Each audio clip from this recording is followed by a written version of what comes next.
Assalamualaikum warahmatullahi wabarakatuh. Waalaikumsalam warahmatullahi wabarakatuh.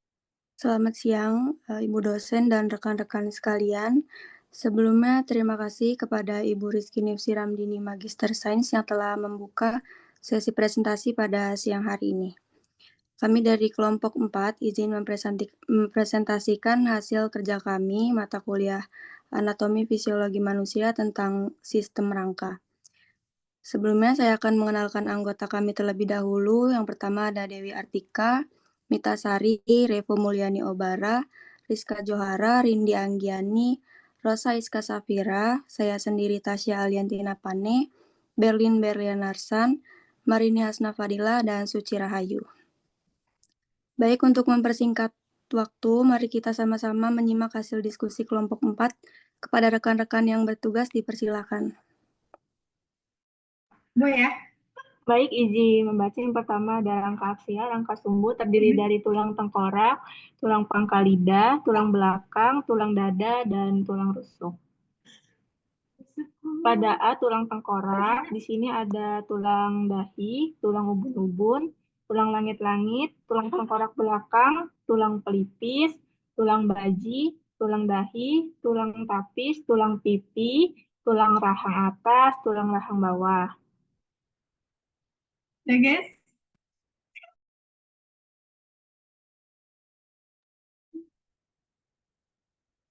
Jadi di tulang tengkorak ini terbagi menjadi dua. Satu tulang penyusun tengkorak dan yang kedua adalah tulang penyusun wajah.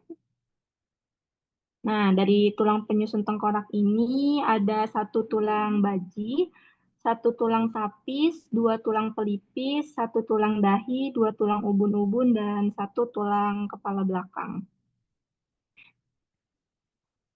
Untuk bagian yang kedua adalah tulang penyusun wajah. Yang pertama ada dua tulang rahang atas, satu tulang rahang bawah, dua tulang pipi, dua tulang langit-langit, dua tulang hidung, satu tulang mata bajak, dua tulang air mata, dan dua tulang hidung bawah.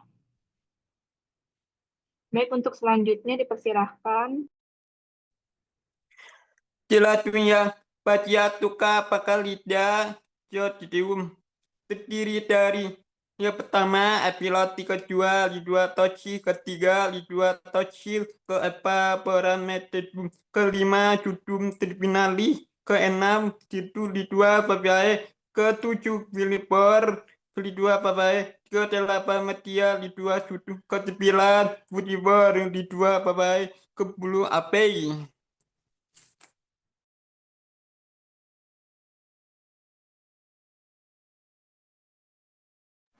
Selanjutnya ada tulang belakang, kolumna vertebralis, terdiri atas 33 ruas tulang saat bayi dan menjadi 26 ruas tulang saat dewasa. Terdiri atas tulang leher yang berjumlah 7, tulang punggung yang berjumlah 12, tulang pinggang yang berjumlah 5, tulang kelangkangan yang berjumlah 5 menjadi 1 saat dewasa, lalu ada tulang ekor berjumlah 4 menjadi 1 saat dewasa. Selanjutnya ada tulang dada atau sternum. Yang pertama ada bagian hulu, nama latinnya Manubrium sterni. Yang kedua ada bagian badan, nama latinnya Corpus sterni. Dan yang ketiga ada bagian tajuk pedang, nama latinnya Processus hippoideus.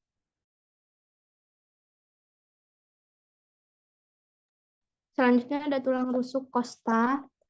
Di gambar itu ada 7 pasang tulang rusuk sejati, 3 pasang tulang rusuk palsu, 2 pasang tulang rusuk melayang. Nama latinnya 7 tulang rusuk sejati itu costa vera, 3 tulang rusuk palsu itu nama latinnya costa spuria, tulang rusuk melayang itu nama latinnya costa fluctuans. Yang kedua yaitu ada rangka apendikuler. Rangka apendikuler itu adalah alat gerak. Ya, terdiri dari tulang bahu, tulang panggul, tulang anggota gerak, dan tulang anggota gerak bawah. rangka apendikuler sendiri yaitu meliputi anggota tubuh atas, anggota tubuh bawah, serta tulang-tulang yang menghubungkan ke rangka aksial. Yang pertama ada tulang bahu. Tulang bahu itu terdiri dari beberapa lapisan tulang. Tulang-tulang tersebut meliputi tulang selangka, tulang belikat, dan tulang lengan atas.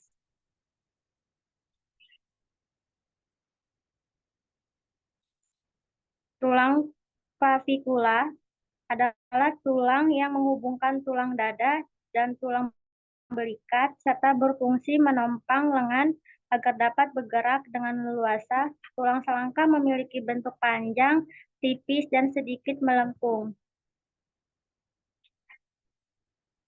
Yang kedua yaitu ada tulang scapula. Tulang scapula adalah tulang belikat, yaitu tulang yang berbentuk segitiga yang terletak di bagian punggung atas, tepatnya di antara tulang bahu dan tulang belakang. Tulang ini berfungsi sebagai penghubung antara tulang lengan atas, humerus, dan tulang selangka clavicula, membentuk bagian penting dari sendi bahu. Yang ketiga ada tulang humerus. Tulang humerus adalah tulang lengan atas yang berfungsi untuk menopang otot, tendon, dan ligamen, serta bagian penting dari sistem peredaran darah. Selanjutnya ada tulang panggul. Tulang panggul terdiri dari yang pertama tulang usus atau ilium. Pada gambar, tulang usus atau ilium itu berwarna merah. Yang kedua ada tulang duduk atau isium. Pada gambar, tulang duduk atau isium itu berwarna hijau. Dan yang ketiga ada tulang kemaluan atau pubis. Pada gambar, tulang kemaluan atau pubis berwarna kuning. Selanjutnya yaitu C, tulang anggota gerak atas. Itu terdiri dari yang pertama ada clavicula, tulang selangka. Yang kedua scapula, tulang belikat. Ketiga humerus, tulang lengan atas. 4 radius, tulang lengan bawah. Yang kelima ulna, tulang hasta. Yang keenam itu karpal, tulang pergelangan tangan. Yang ketujuh metakarpal, tulang panjang. Dan yang kedelapan falanges, tulang jari tangan dan kaki. Dia ada tulang anggota gerak bawah. Terdiri dari pertama ada tulang paha, femur. Kedua ada tulang tempurung lutut, patella. Yang ketiga ada tulang betis, fibula. Yang keempat ada tulang kering, tibia. Dan yang kelima tulang pergelangan kaki, tarsal. Yang keenam ada tulang telapak kaki, metatarsal. Yang ketujuh ada tulang jari kaki, falanges.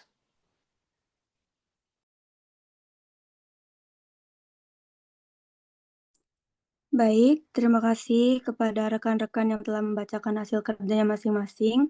Ini pemaparan hasil diskusi kelompok 4. Kami akan membuka sesi tanya jawab. Bagi yang ingin bertanya, dipersilakan.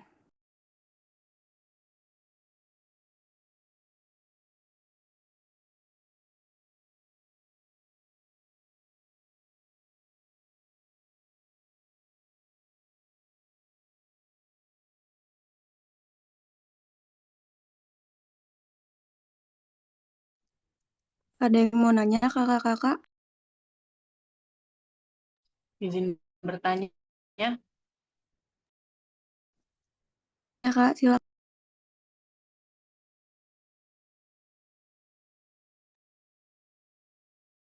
Apa perbedaan antara tulang kolang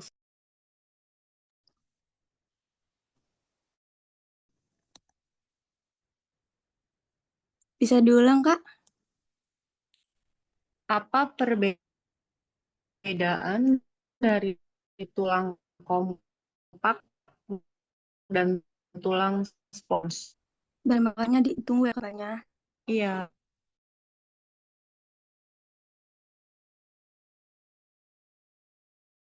Silakan.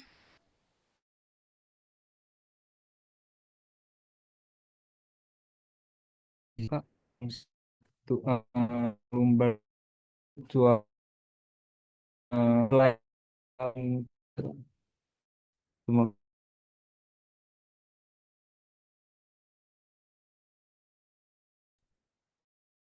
Ulang pertanyaan. Fungsi tulang lumbar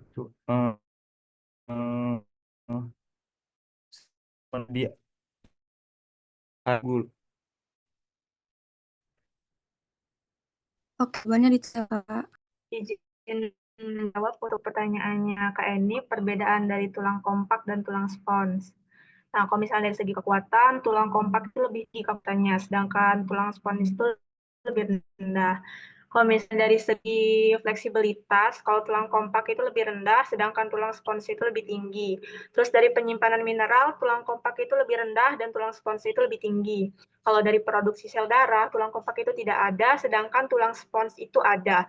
Dari segi patah tulang, kalau misalnya tulang kompak itu cenderung mudah untuk patah tulang, sedangkan tulang spons itu terdapat resikonya lebih rendah.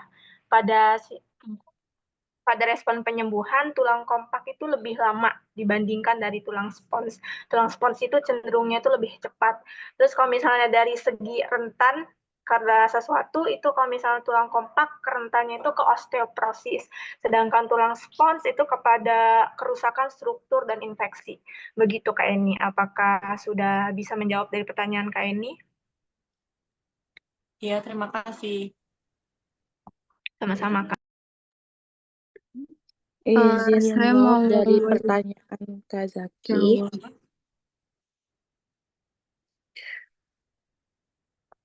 Fungsi dari tulang lumbar itu menopang berat badan, terus memungkinkan gerakan, melindungi saraf dan organ, menyimpan otot dan ligmen. Apakah sudah cukup jawabannya, Kak Zaki? Cukup, Kak. Terima kasih. Ya, sama-sama.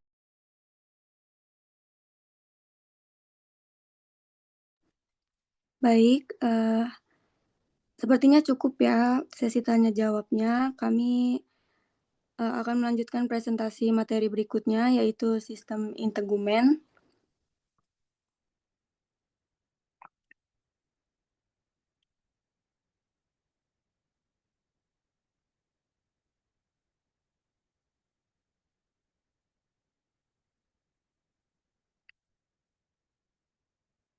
Kepada teman-teman yang bertugas, dipersilakan. Epidermis. Susunan lapisan epidermis. Yang pertama itu ada stratum corneum. Yang kedua itu ada stratum lucidum. Yang ketiga itu ada stratum granulosum. Yang keempat itu ada stratum spinosum. Dan yang terakhir itu ada stratum basale. Garis yang paling awal itu udah masuk ke bagian dermis. Pengertian epidermis tersendiri memiliki arti epidermis adalah lapisan paling luar dari kulit yang berfungsi untuk melindungi tubuh dari berbagai faktor eksternal seperti infeksi, radiasi ultraviolet, dan kehilangan air. Epidermis terdiri dari beberapa lapisan sel dengan lapisan terluarnya yang disebut stratum corneum yang terbuat dari sel-sel mati yang mengandung keratin. Selain itu, epidermis juga mengandung melanin, pigmen yang memberikan warna pada kulit dan melindungi tubuh dari sinar matahari.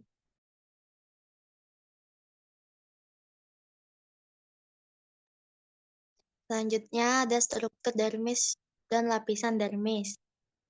Struktur umum dermis. Dermis merupakan lapisan kulit di bawah epidermis yang berfungsi memberikan kekuatan dan elastisitas kulit. Lapisan dermis terdiri atas dua bagian utama.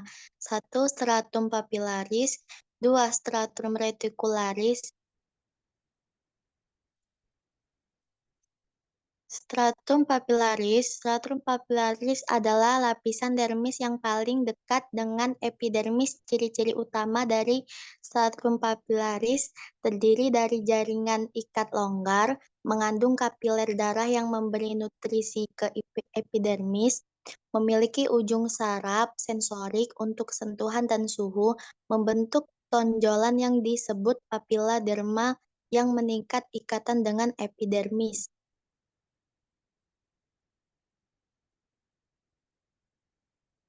Fungsi stratum papillaris memberikan nutrisi ke lapisan epidermis melalui kapiler, membantu pengaturan suhu tubuh melalui aliran darah, mengandung reseptor saraf untuk deteksi rangsangan eksternal, membentuk pola sitik jari, yang unik di permukaan kulit. Stratum retikulasi.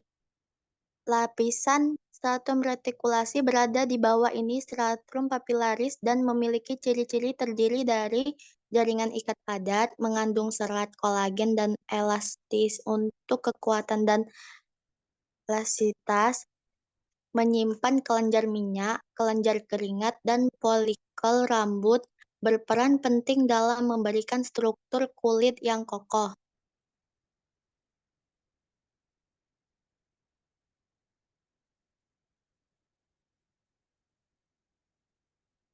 Kelenjar minyak terletak di dermis dan berfungsi untuk kelenjar ekstrin, mengatur suhu tubuh dengan menghasilkan keringat berair.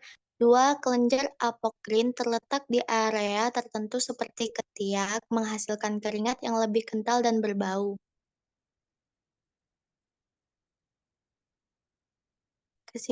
Kesimpulannya, dermis dari dua utama, stratum papilaris dan stratum reticularis. Stratum papilaris berperan dalam nutrisi epidermis, mengaturkan suhu dan deteksi sensorik. Kelenjar minyak dan kelenjar keringat memiliki fungsi penting dalam menjaga keseimbangan kulit.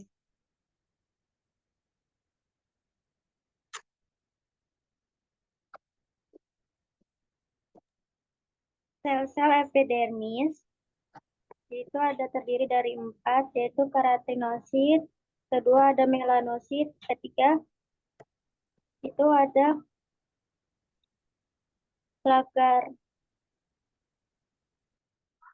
Langerhans scale, keempat ada melanositi.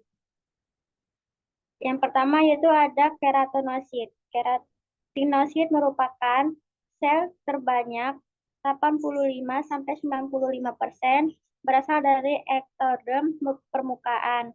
Merupakan sel epitel yang mengalami keratinisasi, menghasilkan lapisan kedap air dan perisai pelindung tubuh. Yang kedua ada melanosit.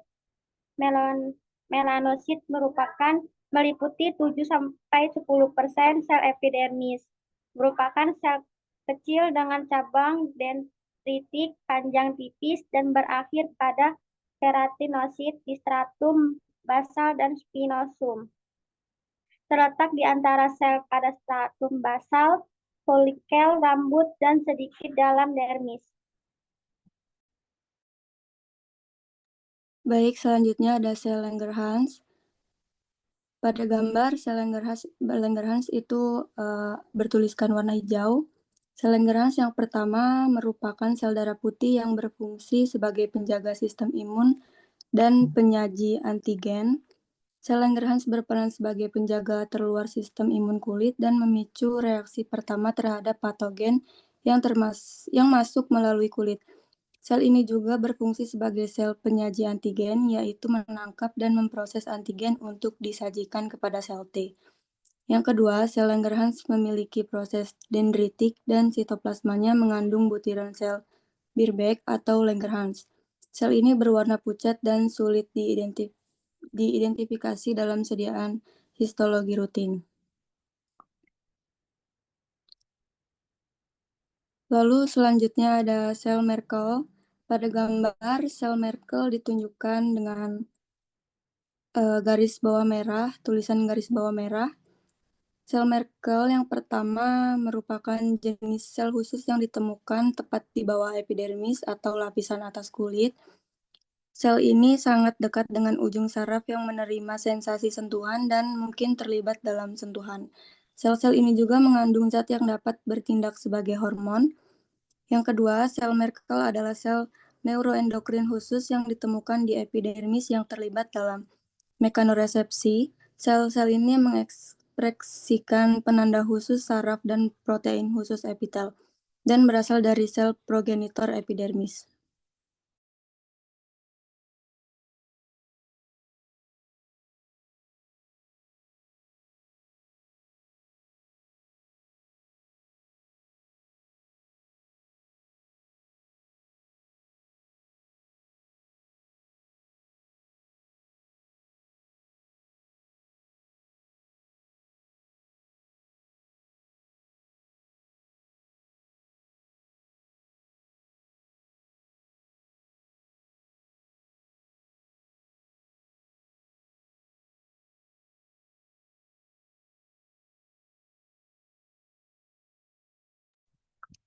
Hipodermis adalah lapisan terdalam atau subkutan kulit. Sebagian besar lemak tubuh tersimpan di lapisan ini. Lapisan ini berfungsi sebagai isolasi, perlindungan, pengaturan suhu, dan penghubung antara tulang dan otot. Panniculus adiposus, sel lemak berbentuk bulat dengan inti terdesak ke pinggir sehingga membentuk seperti cincin. Lapisan lemak ini disebut panniculus adiposus yang tebalnya tidak sama pada setiap lokasi dan berlainan pada wanita dan laki-laki. Yang kedua, penicillus carnosus adalah lapisan otot tipis bergaris yang melekat erat pada kulit dan fasia sebagian besar mamalia, di mana ia menyediakan fungsi kontraksi dan kodutan kulit. Pada manusia, penicillus carnosus terpelihara di lokasi anatomi yang jarang dengan variabilitas antar individu yang tinggi dan dianggap tidak memiliki signifikansi fungsional. Yang ketiga, fascia adalah jaringan ikat yang melimpah di dalam tubuh dan terjalin erat di sekitar organ-organ serta melilit setiap serat otot. Ini adalah jaringan ikat utama. Sebagai salah satu fungsi utamanya adalah menghubungkan berbagai tulang, organ, dan jaringan lunak lainnya. Fascia terutama terdiri dari serat kolagen elastis. Konsistensinya berkisar dari tipis dan lentur hingga sangat padat dan kuat.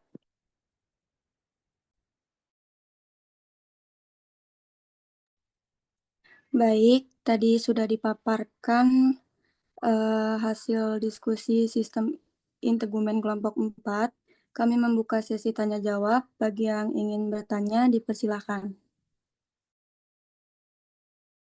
Izin bertanya, Kak. Iya, Kak, silakan. Bagaimana mekanisme pertahanan epidermis saat terkena sinar UV yang berlebihan? Baik, pertanyaannya terima kasih. Jawabannya ditunggu ya, Kak. Silakan untuk Kak Gita. Izin bertanya, tadi kan saya melihat dari pemaparan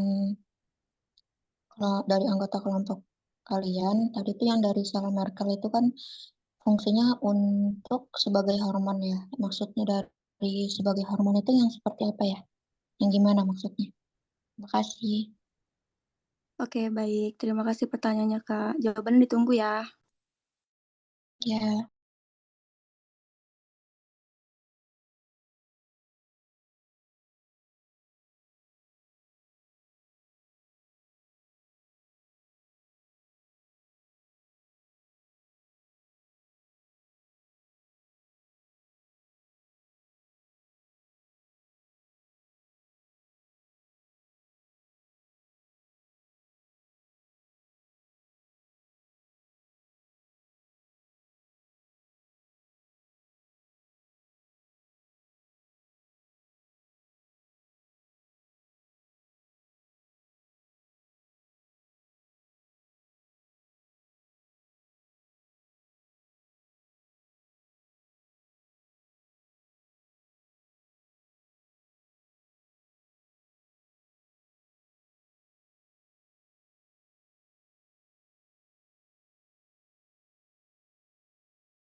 Izin menjawab untuk pertanyaan dari Kak Febi ya, bagaimana epidermis pada kulit untuk menangani sinar UV. Jadi epidermis itu menghasilkan melanin yang menyerap dan menyebarkan energi dari sinar UV, mencegahnya merusak sel-sel kulit dan DNA. Ketika kulit terpapar sinar matahari, produksi melanin akan meningkat sebagai mekanisme perlindungan alami. Gitu kan? Baik, Kak. Terima kasih. Ya, sama-sama.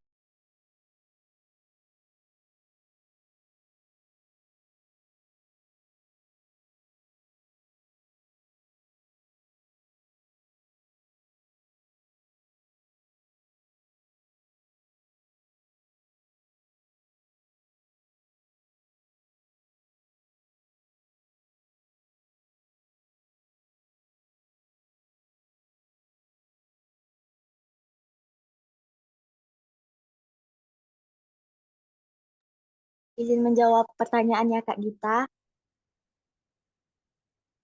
Tadi hormon fungsi untuk sebagai hormon ya Kak ya. Hormon adalah zat kimia yang dihasilkan oleh kelenjar endokrin dan berfungsi untuk mengatur berbagai proses fisiologis. Nah, hormon kan bertugasnya membawa sinyal dari satu bagian tubuh ke bagian lainnya melalui aliran darah untuk mengatur aktivitas sel atau organ. Contoh fungsi hormon itu mengatur metabolisme, pertumbuhan, reproduksi, respon terhadap stres, dan keseimbangan cairan tubuh. Gimana Kak dengan jawabannya?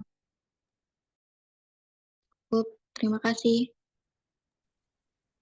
Baik, untuk sesi tanya jawabnya sepertinya cukup ya. Sesi tanya jawabnya kami tutup. Semoga jawaban dari kami sesuai dengan pertanyaan dari kakak-kakak sekalian. Untuk kurangnya kami mohon maaf. Kami tutup presentasi kami. Terima kasih semuanya. Wassalamualaikum warahmatullahi wabarakatuh. Waalaikumsalam warahmatullahi wabarakatuh. Wabarakatuh.